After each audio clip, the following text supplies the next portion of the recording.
Chapter 4. Inside the melting room, Emmet really began to panic. Tight straps secured him to a rack. Emmet squirmed around, desperate to escape. Hold still! One of the robot cops pulled the lever on the rack's control, activating a laser.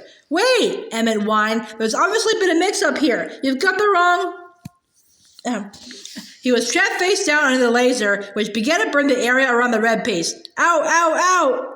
Ow, ow! Bet it's gonna start hurting pretty soon. Suddenly, someone burst into the room. The mysterious figure zipped and zapped around, ninjaing the police robot dudes.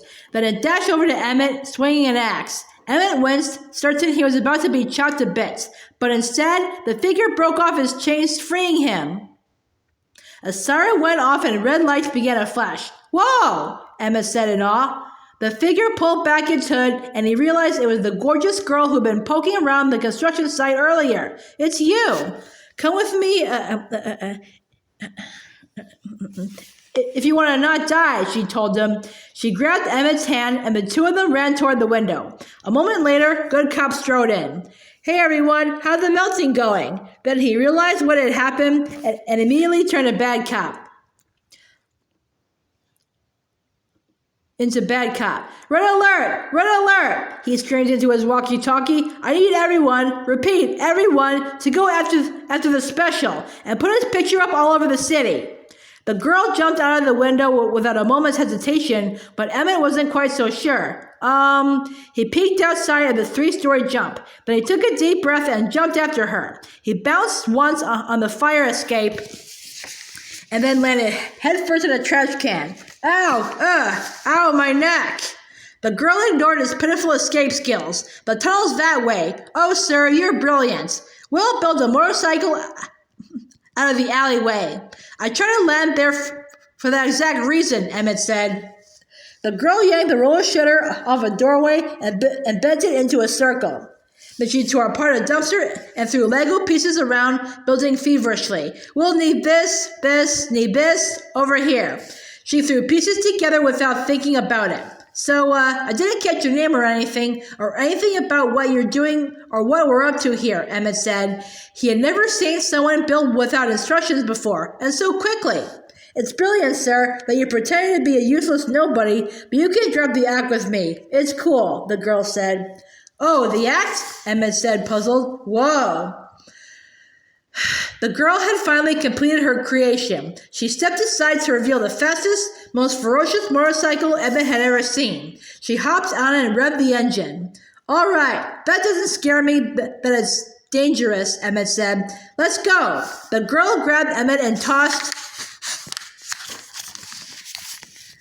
him onto the back of the bike. They squealed out of the alley.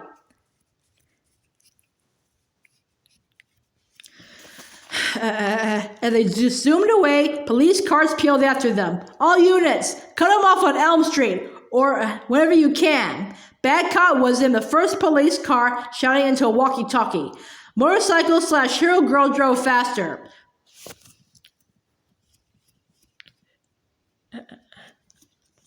They're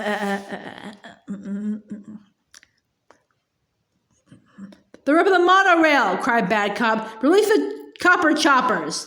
No sooner had he spoken than a helicopter dropped 2 motorcycles onto a ramp right in front of Emmet and the motorcycle girl. The girl swerved their bike out of the way just in time. This is definitely not an approved driver lane, Emmet shouted. The girl didn't answer. She steered off the rail onto the freeway. The cops' motorcycles weren't so lucky. They smashed into an oncoming train. There's a speed limit, and you're going way over it right now, Emmet cried.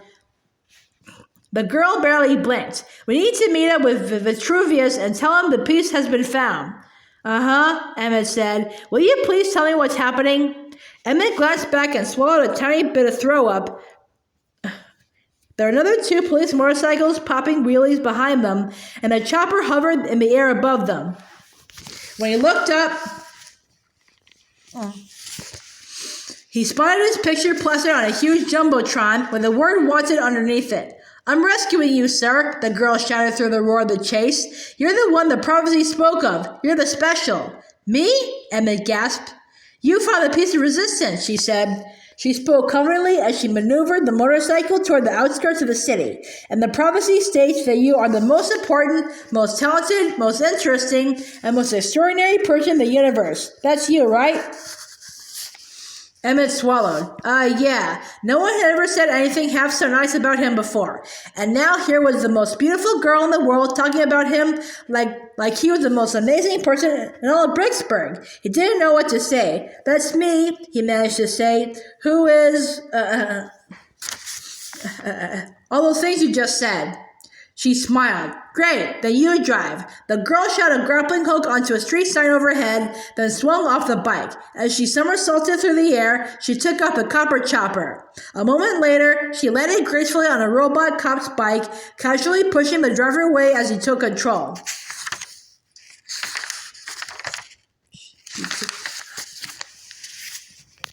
What? Emmet was left holding the wheel of the motorcycle. Oh my gosh! Okay, I don't know what I'm doing.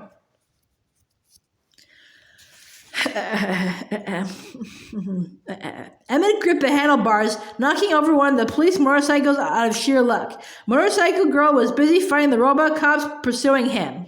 Emmet squeezed his eyes closed tightly before remembering that he, plain old Emmet, was driving a motorcycle. He tried to steer on his own. Okay, oh, sorry. I want to go home.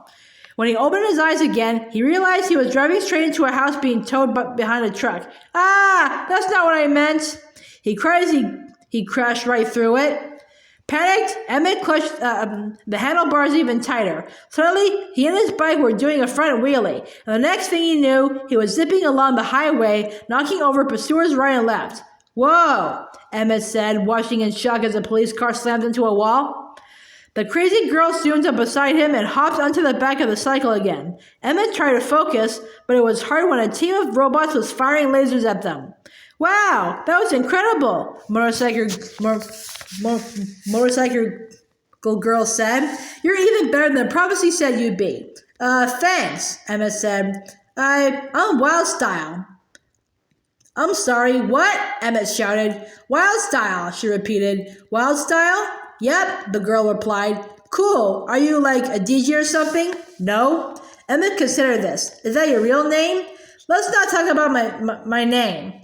It's hard not to, because your name is Wildstyle, Emmet said. Before Wildstyle could respond, Bad Cop's voice rang out behind them. Don't let the special get away! A police blockade was set up in the middle of the road in front of them. Hang on, sir! Wildstyle shouted. In an instant, she transformed their motorcycle into a monoplane, and they shot up into the sky. Head for the secret tunnel! These are the city limits, Emmet cried, gulping. But sure enough, just ahead of them, there was a portal in the wall of the city. It was spinning with weird, brightly colored pieces and mystery bits.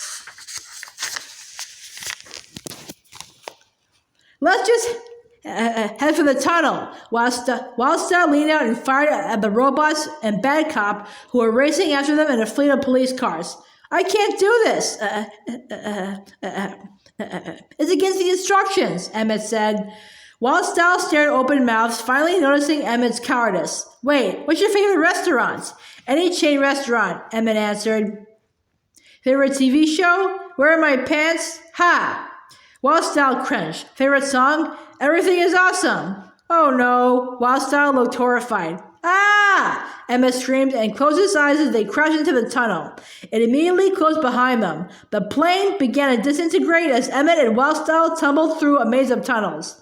Bad Cop and his gang of robots were left behind in Bricksburg, and Bad Cop was furious about it. Sensing Bad Cop's frustration, a robot cop handed him a chair to throw. Bad Cop began kicking it around. Darn! He flung the chair away, taking out a few robots along with it.